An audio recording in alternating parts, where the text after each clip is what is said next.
निर्भया इस्मत रेज़ी और कत्ल मामले में फांसी के ऐलान के बाद मुजरिमीन अपने आप को बचाने की हर मुमकिन कोशिश कर रहे हैं।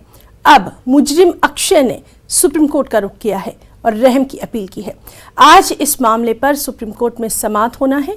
दरख्वास्त में कहा गया है कि अवाम के जज्बात और अवामी गम गुस्से की वजह से उन्हें फांसी की ये सज़ा सुनाई जा रही है, इसलिए उनकी सज़ा पर एक बार फिर से गौर ख़ौस किया जाए। इसके साथ ही सदर जमहूरिया के पास मुजरिम विनय ने रहम की दरख्वास्त भेजी है। चारों मुजरिमों में से ये दूसरी दरख्वास्त है जो कि सदर जमहूरिया के पास भेजी गई है।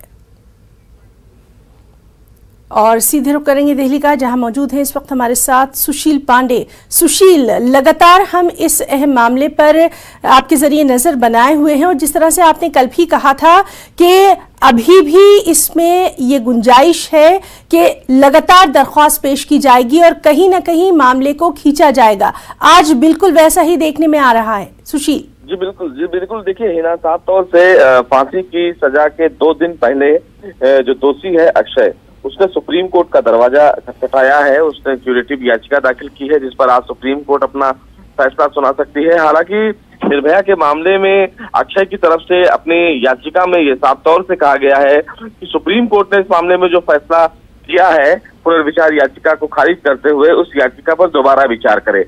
लेकिन कहीं ना कहीं ये तमाम दोषियों की तरफ से हिना एक डिले टैक्टिस है ताकि इस पूरे मामले को और लंबा खींचा जाए। वही जो इस मामले में दूसरा दोषी है विनय, उसने राष्ट्रपति के पास मर्सी पिटीशन फाइल की है और उसके साथ एक और अर्जी माननीय राष्ट्रपति को दी है जिसमें उन्होंने कहा है कि वो अपने वकील के माध्यम से कुछ ओरल सबमिशन देना चाहता है। वो राष्ट्रपति के सामने अपनी बात रखना चाहता है। अगर राष्ट्रपति के पास बहुमत है उसमें से कुछ समय आ जाए तो वो अपनी बात रख सके कि किस तरह वो मानसिक जिस तरह अशांति से इस समय वो जूझ रहा है। ये तमाम तरीके की जो टिक्टिस है ना, वो इस मामले को लंबा खींचने की कोशिश है, कवायद है। हालांकि 1 फरवरी को टेस्ट एग्जीक्यूशन के लिए डेथ वारंट जारी हो चुका है, लेकिन उसके ठीक 2 दिन पहले अक्षय की इस क्यूरेटिव याचिका पर और विनय की दया याचिका को दाखिल करना कहीं ना कहीं एक बार फिर से ये अंदेशा और ये इशारा जरूर कर रहा है कि 1 फरवरी को जो तारीख है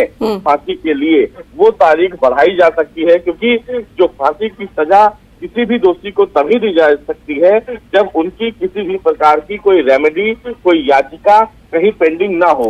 अभी इस मामले में जो पवन है उसकी क्यूरेटिव और मर्सी दोनों पिटीशन बाकी है, यानी कि अभी 1 फरवरी को जो उम्मीद लगाई जा रही थी चारों दरिंदों को फांसी की सजा पर लटका दिया जाएगा, वो हो पाना मुश्किल देखा जा रहा है। सुशील, एक तो ये बात रही कानूनी तौर पर, दूसरी जानिब हम ये भी देख रहे हैं कि आपकी जब उनके वकील से बात हुई थी, आपने उनसे बातचीत की थी, तो वो लगातार यही कह रहे थे कि वो रहम की दरख्वास्त या इस तरह की क्यूरेटिव पिटीशन जो है वो दाखिल करते रहेंगे और बिल्कुल वही होता नजर आ रहा है। जी देखिए, साफ तौर से ये एक लंबा खींचा जाने वाला मामला है, क्योंकि अगर हिना चारों दोषियों की बात करें तो जिस भी दोषी की दया याचिका को खारिज किया जाता है उसके बाद शत्रुघ्न चौहान का जो जजमेंट है सुप्रीम कोर्ट का, उस जजमेंट के मुताबिक उसको 14 दिन का समय दिया जाता है। यानी कि अगर मुकेश की दया याचिका को खारिज कर दिया गया है तो अभी जो 3 और दोषी हैं उनके 14 दिन को अगर आप जोड़ें तो कहीं ना कहीं 48 डेज होते हैं। तो कम से कम ये उम्मीद मान के चलिए कि जो हमारे अनुभव हैं उस अनुभव के मुताबिक फरवरी के लास्ट तक शायद इन दोषियों को फांसी के फंदे पर लटकाया जाए। चूंकि भारत का संविधान ही ना हर दोषी को एक समय, एक मौका देता है ताकि वो अपने आखिरी सांस तक अपने हर बात को जो संबंधित मंच हो या अदालत हो या माननीय राष्ट्रपति हो उन तक अपनी बात रख सके। तो फिलहाल अदालतें और प्रशासन उनको पूरा मौका दे रहा है ताकि वो अपनी दलीलें दें और वो अपने वकील के माध्यम से हर वो पैतरा अपना रहे हैं जिससे वो उनको ये उम्मीद है कि शायद उन्हें राहत मिल जाए। लेकिन जिस तरह की उन्होंने अपराध किया है उस अपराध पर साफ तौर से एएसजी की तरफ से हिना ये कहा गया कि भगवान भी शायद 2 बार संसार हुआ होगा, एक बार तब जब हम निर्भया को नहीं बचा पाए, दूसरा तब जब ये तमाम दरिंदे धरती पर आए। तो ये तमाम चीजें फिलहाल दोनों पक्षों की तरफ से कही जा रही हैं। अब देखते ये हैं कि क्या इस पूरे मामले में आगे आने वाले दिन में होता है। जी, लेकिन तो फिलहाल लगातार इस अहम मामले पर हमारी नजर बनी हुई है और बहरहाल कुछ भी हो, इस मामले ने एक नई बहस को जन्म जरूर दे दिया है।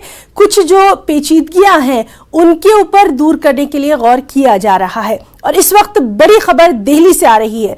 कुल जमाती मीटिंग तलब की गई है। लोकसभा स्पीकर ओम बिरला ने ये मीटिंग तलब की है।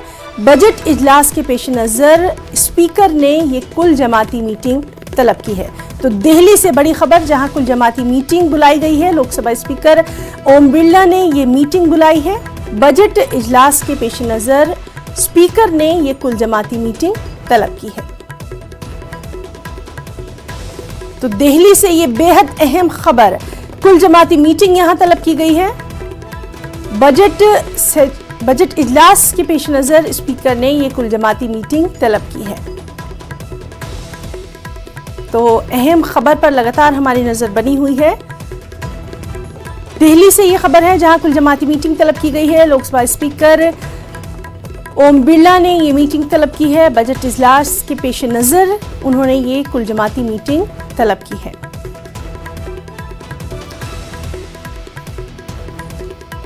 और चलिए सीधे रुख करेंगे हमारे नुमाइंदे विनीत का। विनीत, आपसे जानना चाहेंगे आज ये जो अहम मीटिंग बुलाई गई है, किस वक्त होनी है ये मीटिंग, और काफी अहम मानी जा रही है क्योंकि बजट सेशन है।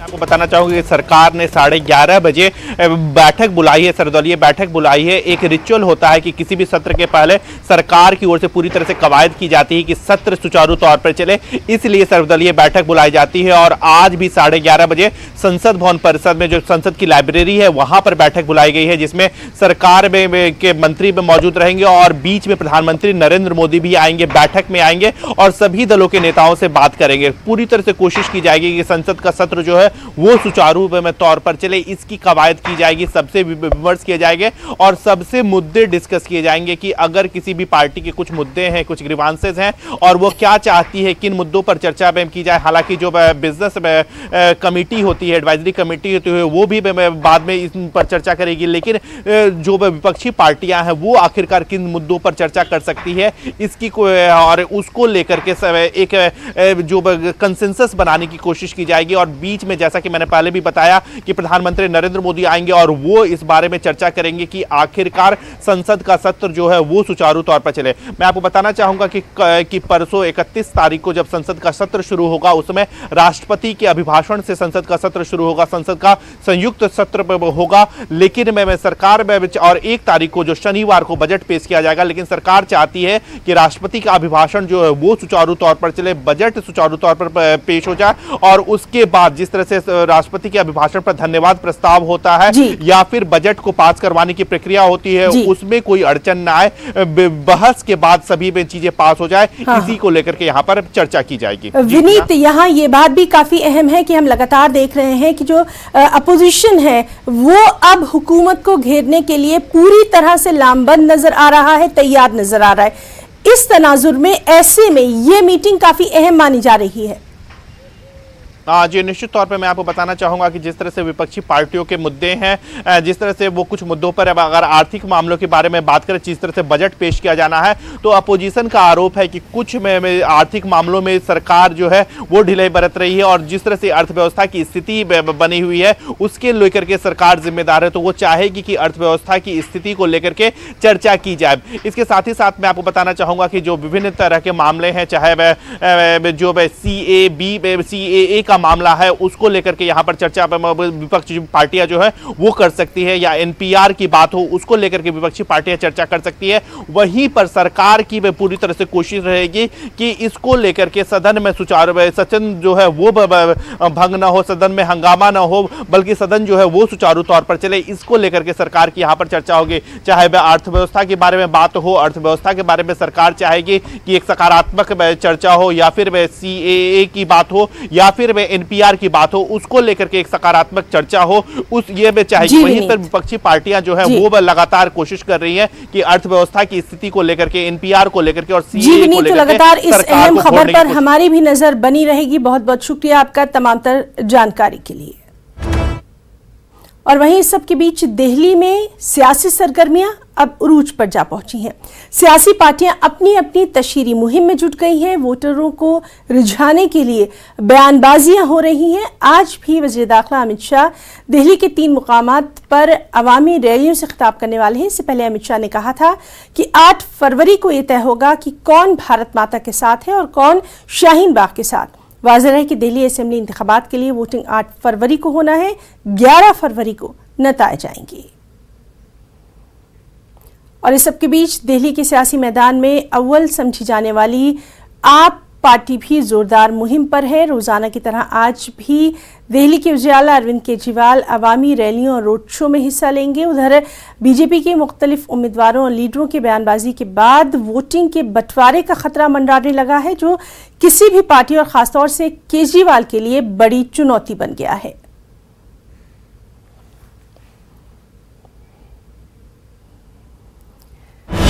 और एएमयू से इस वक्त की बड़ी खबर, जहां AMU vice chancellor professor Tariq Mansoor ने तलबा के साथ जो मीटिंग की थी वो बेनतीजा रही है। इंजीनियरिंग के तलबा के साथ बीती शब ये अहम मीटिंग की गई थी। मीटिंग में हंगामा भी हुआ था, यहां तक कि vice chancellor professor Tariq Mansoor बड़ी मुश्किल से हॉल से निकल पाए थे। तलबा ने वाइस चांसलर के खिलाफ यहां नारेबाजी की थी। दरअसल वाइस चांसलर की तरफ से लगातार ये अपील की जा रही है कि अब एएमयू में तालीमी सरगर्मियां बहाल कर दी जाएं और आज तक का वक्त जो है वाइस चांसलर ने दिया है। साथ ही साथ ये भी खदशा जाहिर किया गया कि जल्द से जल्द अगर तालीमी सेशन नहीं शुरू हुआ तो फिर 0 सेशन भी यहाँ हो सकता है। और उसी के लिए यूनिवर्सिटी इंतजामिया की जानिब से लगातार ये कोशिशें की जा रही हैं कि तलबा को समझाया जाए कि अब तालीमी सरगर्मियां बहाल कर दी जाएं। और चलिए सीधे रुख करेंगे अलीगढ़ का, जहां मौजूद है इस वक्त हमारे साथ हमारे नुमाइंदे मोहम्मद कामरान। कामरान, आपसे जानना चाहेंगे, लगातार तालीमी सरगर्मियां शुरू करने के लिए अब जो कोशिशें की जा रही हैं उनका कुछ नतीजा निकल कर नहीं आ रहा है, क्या कुछ तफसीलात? हिना, आपको बता दें कि अलीगढ़ मुस्लिम यूनिवर्सिटी में आज चौथे रोज भी सुबह इम्तहानात का बाइकआउट कर दिया गया है। जिस तरह से कल वाइस चांसलर ने तलबा से बात करने की कोशिश की थी मगर वो बेनतीजा रही है, तो अब वाइस चांसलर ने जो अपनी कल अपील जारी की थी जिसमें 30 जनवरी तक यूनिवर्सिटी के अंदर तमाम तालीमी सरगर्मियों को बहाल करने की और इम्तहानात में शरीक होने की अपील की थी, वो कहीं ना कहीं आज तलबा ने मानने से इनकार कर दिया है। तो कहीं ऐसा ना हो कि कोई बड़ा फैसला यूनिवर्सिटी इंतजामिया लेने के लिए मजबूर हो और शायद हमें ये देखने को मिले कि यूनिवर्सिटी को बंद करने का कहीं फैसला न लेना पड़े। तो ये कहीं ना कहीं 30,000-35,000 तलबा के लिए एक बहुत ही बड़ी खबर होगी, क्योंकि ये बड़ी अफसोस की बात होगी कि अगर यूनिवर्सिटी बंद होती है तो यूनिवर्सिटी की जो तालीमी सरगर्मियां हैं वो पूरी तरह से बंद हो जाएंगी और 0 सेशन हो जाएगा। वहीं यूनिवर्सिटी के अंदर आज भी तलबा बाबे सैयद के पास भी बैठे हुए हैं, यूनिवर्सिटी इंजीनियरिंग कॉलेज के पास बैठे हुए हैं और उनका वाज़ेह तौर पर ये कहना है कि यूनिवर्सिटी इंतजामिया हमसे जो है बात करे। मगर जब कल बात हुई तो यूनिवर्सिटी तलबा का एक ग्रुप ने वहां आकर इस तरह का इंतशार बर्पा कर दिया, जिसके बाद वो बातचीत का सिलसिला मुसलसल थम गया। तो अब रात भर भी कोशिशें चली हैं, असातिज़ा भी कोशिशें कर रहे हैं, तलबा का एक ग्रुप भी ये कोशिश कर रहा है कि किसी तरह से तलबा आज जो है इम्तहानात में शरीक हो जाएं। मगर अभी सुबह का जो इम्तहान था वो इंजीनियरिंग कॉलेज में था और उसमें तलबा शरीक नहीं हुए हैं। तो कहीं ना कहीं ये एक बड़ा सवाल है यूनिवर्सिटी के लिए कि आगे वो क्या हिकमत अमली अपनाता है, क्योंकि जिस तरह से 30 जनवरी की बात की गई थी तो 30 जनवरी आज है, तो कहीं ऐसा ना हो कि यूनिवर्सिटी को बंद करने का फैसला लेना पड़े। जी कामरान, और सबसे अहम बात यह है कि अगर किसी का नुकसान हो रहा है तो वो तालीम का हो रहा है, खुद तलबा का हो रहा है। इस जानिब अब तवज्जो देने की जरूरत है। बिल्कुल इस तरह की चीजें हैं कि यूनिवर्सिटी के जो सीनियर असातिज़ा हैं और जो अलीग बरादरी है वो भी अब सोशल मीडिया पर इस तरह के चीजें वायरल कर रही है, इस तरह की पोस्ट डाल रही है रेगुलर कि आप अपना एहतजाज को जमहूरी तरीके से लड़ते रहिए, करते रहिए, मगर अपनी तालीमी सरगर्मियों को बहाल करिए, क्योंकि कहीं ना कहीं नुकसान आपका है, किसी का नुकसान नहीं है।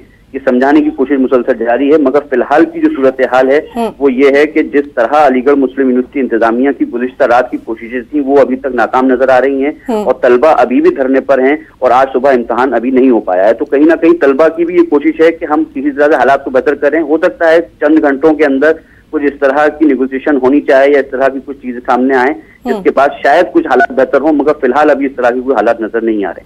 कामरान, ये भी जानना चाहेंगे, क्या इन तलबा से बातचीत करने के लिए टीचर्स या फिर एकेडमिक स्टाफ की तरफ से अभी तक कोई नहीं गया है? क्योंकि बिलाखिर तलबा की भी बात सुनी जाए, बीच का कोई रास्ता तो निकालना चाहिए। बिल्कुल इस तरह की चीजें हमने गुज़िश्ता दिनों में देखी हैं कि टीचर्स के एक ग्रुप को वाइस चांसलर ने भेजा था बात करने के लिए, और कल भी जो तलबा के साथ मीटिंग वाइस चांसलर की हुई है उसमें अहम रोल यहाँ के असातिज़ा ने ही निभाया था, और असातिज़ा ही तलबा से बात करके और वाइस चांसलर से बात करके बीच की कड़ी असातिज़ा इस वक्त बने हुए हैं।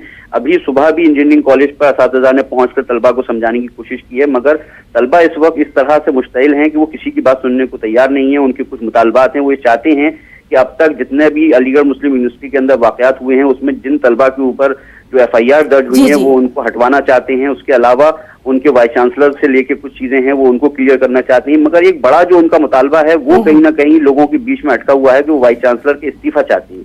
तो जी कामरान, बहुत बहुत शुक्रिया आपका तमाम तर तफसीली जानकारी के लिए। लगातार AMU के हालात पर आज हमारी नजर बनी रहेगी। यहां पर रुकना चाहेंगे एक ब्रेक के लिए।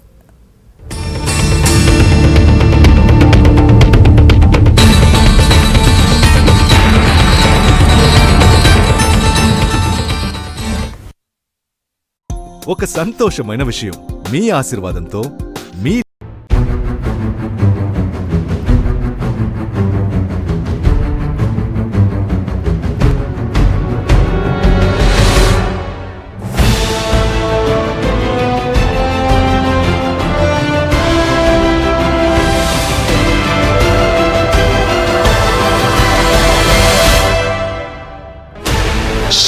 channels, 15 languages, 26 states, 1200 plus reporters, 66.9 crore viewers. India's largest news network, News 18 Network.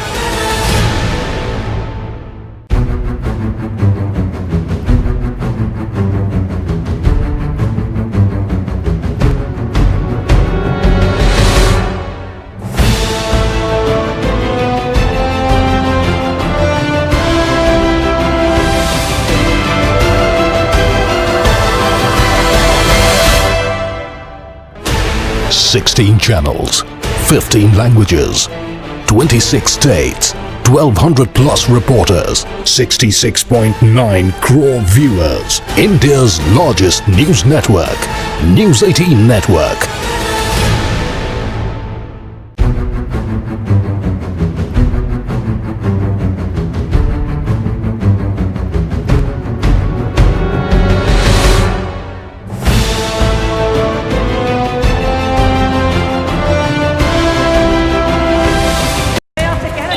न सुनेगा, न बर्दाश्त करेगा, न ही खामोश बैठेगा। ये न्यूज 18 का प्लेटफॉर्म है। यहाँ सिर्फ वोटर कहेगा, कहता है वोटर। इस न्यूज हेडलाइंस के प्रायोजक सच्ची सहेली, महिलाओं के लिए सबसे भरोसेमंद औषधि एवं टॉनिक।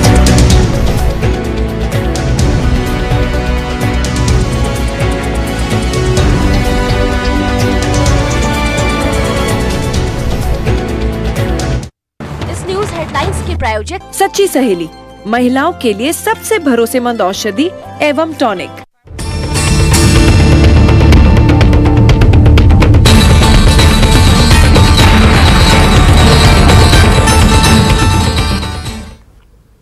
तो 10 बजे 10 खबरों में कुछ और खबरें भी। शहरियत कानून के खिलाफ शाहीन बाग में जारी एहतजाज दिल्ली इंतखाबात की तशहीरी मुहिम में मरकजी हैसियत इख्तियार करता जा रहा है।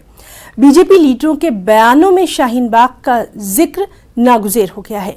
अमित शाह, अनुराग ठाकुर, प्रवेश वर्मा के बाद अब इस कड़ी में एक और नाम तरुण चुग का भी जुड़ गया है। बीजेपी के कौमी सेक्रेटरी तरुण का कहना है कि वो दिल्ली को शाम नहीं बनने देंगे। तरुण चुग के मुताबिक दिल्ली की अहम सड़क को बंद करके लोगों के जहन में डर पैदा किया जा रहा है।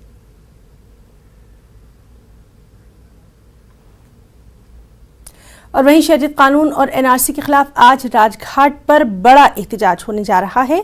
जन एकता जन अधिकार आंदोलन यानी JEJA की जानिब से इंसानी जंजीर बनाई जाएगी। ये इंसानी जंजीर राजघाट से शांतिवन, हनुमान मंदिर होते हुए लाल किला, जामा मस्जिद से इंडिया गेट तक बनाई जाएगी।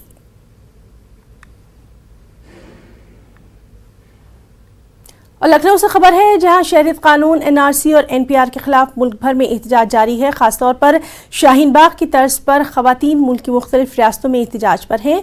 बीती शब बारिश और सर्दी के बावजूद लखनऊ में खवातीन का धरना खत्म नहीं हुआ। खवातीन मरकजी हुकूमत की गलत पॉलिसियों के खिलाफ रात भर खुले आसमान तले डटी रहीं और अपना एहतजाज करती रहीं। डॉक्टर कफील अहमद को यूपी एसटीएफ ने मुंबई में गिरफ्तार किया। डॉक्टर कफील पर अलीगढ़ में शहरियत कानून के खिलाफ एहतजाज के दौरान मुतनाज़ा बयान देने का इल्जाम है। ये मामला 12 दिसंबर का है। इसके बाद उनके खिलाफ मुकदमा दर्ज किया गया और उत्तर प्रदेश पुलिस उनकी तलाश में थी।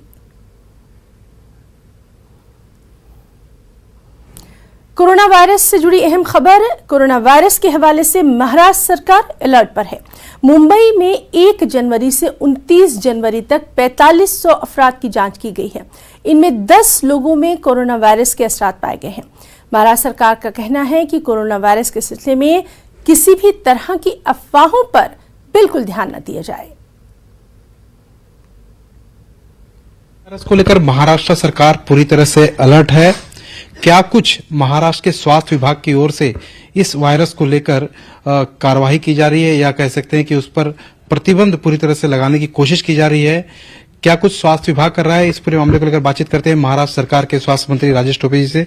राजेश जी, जिस तरह से वायरस की खबर आ रही थी काफी खतरनाक है, जैसे ही खबर लगी महाराष्ट्र सरकार ने सबसे पहला क्या कदम उठाया और अब तक कितने लोगों की जांच हो चुकी है? एक तो यह है कि चीन में हुआंग जो एरिया है वहाँ पर ये डिटेक्ट हुआ है और वहाँ पर कुछ जो मरीज है जो कोरोना वायरस से कंफर्मेशन जिनका हुआ है और उनके बाद वहाँ से जो आने वाले फ्लाइट्स है, फिर वो हमारे इंडियन लोग हो या फॉरेनर लोग हो, सभी की जांच प्रॉपरली करना ये मुझे लगता है पहला कदम है। तो जो लोग वहाँ से एक हफ्ते में अप्रॉक्सीमेटली 4 फ्लाइट आती है चाइना से, तो वो चारों भी फ्लाइट को मुंबई एयरपोर्ट पे एक टीम तैयार करके हम हर पैसेंजर का स्क्रीनिंग कर रहे हैं।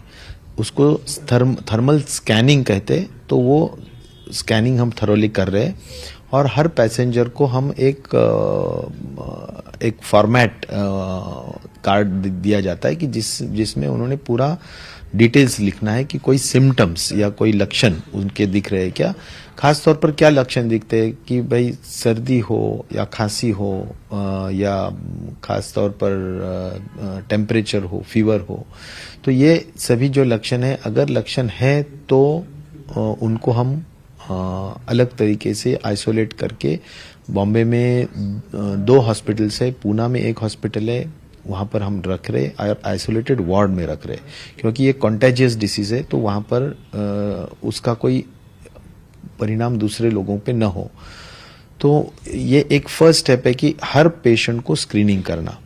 फिर अभी दूसरा काम यह है कि ये सभी पेशेंट्स है, इनके स्वैब्स जो है, थ्रोट के स्वैब्स, वो स्वैब्स के जो नमूने हम बोलेंगे, वो नमूने हम जांच के लिए national institute of virology Poona को भेज रहे हैं। तो वो जो रिपोर्ट्स है 8-10 अप्रॉक्सीमेटली करीबन 4500 पैसेंजर्स अभी तक हमने 1 जनवरी से अभी तक स्क्रीनिंग की है और उसमें से 10-11 लोगों को लक्षण जिसको हम बोलेंगे वो दिखाई दिए है, लेकिन लक्षण है तो हम ऑब्जर्व कर रहे हैं। अभी हमने जो स्वैब के रिपोर्ट आए हैं वो रिपोर्ट निगेटिव है, तो एक भी अभी कंफर्म्ड कोरोना का रुग्ण नहीं है और इसीलिए कोई पैनिकी होने की ज़रूरत नहीं, घबराने की कोई ज़रूरत नहीं। और उसके बारे में कभी कभी ये भी सोशल मीडिया में कभी कोई जनरली अलग अलग तरीके से अफवाहें भी फैलाई जाती है, मुझे लगता है उसके ऊपर भी बहुत ज़्यादा भरोसा रखने की ज़रूरत नहीं है। ये सिर्फ लिमिटेड जो चाइना से आए हुए लोग हैं उनके हद तक अगर कोई लक्षण दिखते हैं तो हम उसके बारे में ध्यान दे रहे हैं और ये लक्षण ऐसा नहीं है कि आते ही दिखेंगे, वो आने वाले 20 दिन में 25 दिन में भी दिख सकते हैं, इसलिए उनका भी ट्रैक रखने का काम एक अलग टीम तैयार करके उनके एड्रेसेस हमारे पास है, उनको 1 दिन आड़ या 2 दिन आड़ उनको फोन किया जाता है, उनको पूछा जाता है कि भाई तुम्हारे को कोई लक्षण है क्या, है तो हमारे को इंटीमेट करो। तो मुझे लगता है कि प्रिकॉशनरी मेजर्स जो है वो हम पूरी तरह से हम ले रहे हैं। राज जी, आपने सोशल मीडिया पे कुछ मैसेज वायरल होने की बात की, उसी को लेकर मेरा सवाल है। उसमें ये कहा जा रहा है कि एक लेटर के जरिए या अलग अलग जो रिटर्न आ रहे हैं कि कोल्ड ड्रिंक्स मत पियो, बंद डिब्बे का खाना मत खाओ, पैक फूड मत खाओ, आइसक्रीम मत खाओ, इनसे कोरोना वायरस होने की संभावना है। तो इन सब मैसेज को सरकार को भी पता चला होगा, तो पता चलने के बाद आपने इसकी छानबीन की, कहाँ से मैसेज आ रहे हैं और ये फैक्टेबल है कि नहीं? मुझे जो हमारे डिपार्टमेंट के कुछ जो तज्ञ डॉक्टर्स हैं जिन्होंने मेरे को कोरोना वायरस के बारे में जो जानकारी दी है, उसमें ऐसा पता चला है कि चाइना में ये वायरस कुछ वहाँ के जो सी फूड है या वहाँ का जो स्पेशली एनिमल मीट है या स्नेक वगैरह का भी मीट है, उसके माध्यम से भी हुआ होगा, ऐसा एक अंदाजा है। नंबर 1। नंबर 2, ये वायरस सिर्फ एक दूसरों को स्नीजिंग या जैसा हम बोलते हैं कि वायरल एयरबोर्न टाइप उसके वजह से हो सकता है, लेकिन ऐसा कोल्ड ड्रिंक और इसके खाने के वजह से ये वायरस होता है या ये कोरोना वायरस का इन्फेक्शन होता है, ऐसा कोई बात नहीं है। और मुझे लगता है वैसे उस हद तक घबराने की कोई बात नहीं है। ये थे महाराष्ट्र के स्वास्थ्य मंत्री राजेश टोपे, जो साफ कह रहे थे कि 1 जनवरी से लेके 29 जनवरी की बात करें, तकरीबन 4500 लोगों के करीब जांच पड़ताल हुई है मुंबई एयरपोर्ट, जो भी चाइना से यात्री आए थे, जिनमें से महज 10 लोगों की जांच बारीकी से की गई है और उन 10 लोगों के भी जो रिपोर्ट हैं वो पूरी तरह से निगेटिव हैं। फिलहाल महाराष्ट्र सरकार इस पूरे मामले को लेकर गंभीरता से जुटी हुई है। कैमरामैन सरोज जलाल के साथ सर्वेश तिवारी, न्यूज 18 मुंबई। और दिल्ली से बड़ी खबर, शहरियत कानून के खिलाफ जामिया से राजघाट तक एहतजाज की इजाजत नहीं दी गई है। दिल्ली पुलिस ने जामिया कोऑर्डिनेशन कमेटी को इसकी इजाजत नहीं दी है। तो शहरियत कानून के खिलाफ जामिया से राजघाट तक एहतजाज की इजाजत दिल्ली पुलिस ने जामिया कोऑर्डिनेशन कमेटी को नहीं दी है।